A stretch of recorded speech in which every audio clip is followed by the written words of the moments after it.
दर्शन नमस्ते साथीहरू के छ हजुरको खबर।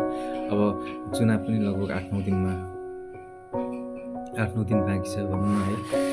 अब परिवर्तन गर्नुपर्छ देश है। अब हामी तपाईँ नै हो युवा अलिकति। अब हामीले नै दुःख गरेछौँ नि त, अर्का देशमा कति दुःख गरिएको छ, त्यो अर्का भूमिमा गएर कति दलिनु परेको छ, कति पेलेको छ है। त्यो हामीले गएको छौँ नि त। अहिले पनि दाजुभाइ दिदीबहिनीहरू कति हुनुहुन्छ अरू कन्ट्रीमा है, कति दुःख गर्नुहुँदैछ। अब आउने चुनाव एकचोटि नयाँ चिजलाई म चाहिँ होइन अन्त आफ्नो चिज हो, अब त्यो होला नहोला त्यही पनि म चाहिँ परिवर्तन गर्नु पऱ्यो कि नयाँलाई दिउँ न। अब 30-35 वर्षदेखि अहिले पुरानले गरेकै हुन्, देखेकै हो होइन, हुँदैन यसमा नहुने रहेछ कि। अब जस हामी 30-35 वर्ष त हेऱ्यौँ दियौँ भने अब 5 वर्ष हेरौँ न त। नयाँ युवाहरू आउनुभएको छ, नयाँ चिजहरू आउनुभएको छ है।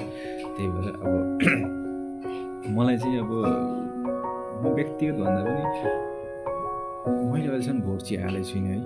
तर योपालि मलाई चित्त बुझेको हुन्छ, किनभने मलाई राजसभा सही लाग्छ कि। राजसभा लगायत अब नाम चलेकोहरू हुन्छ नि त, कुमार घिसिङहरू, महावीर पुन, गोपी हमाल, ज्ञानेन्द्र साई लगायत थुप्रै हुनुहुन्छ होइन, हाम्रो मान्छे हुनुहुन्छ, भाइलिन शाह, अर्का साम्पाङ, उहाँले पनि त्यसको लागि गर्छु भनेर एउटा ड्युटी छ कि उहाँहरूलाई।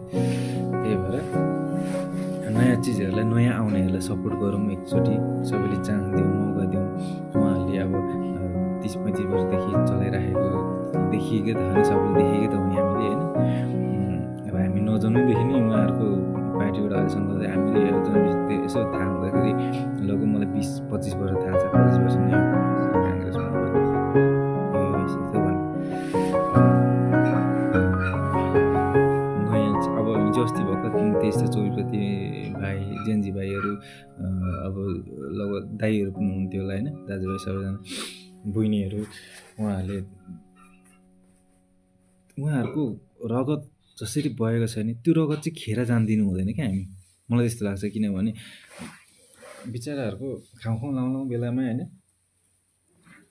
देशको लागि कि आफ्नो व्यक्तिगतको लागि होइन, देशको लागि गोली खेर उहाँहरूले सहिद हुनुभयो।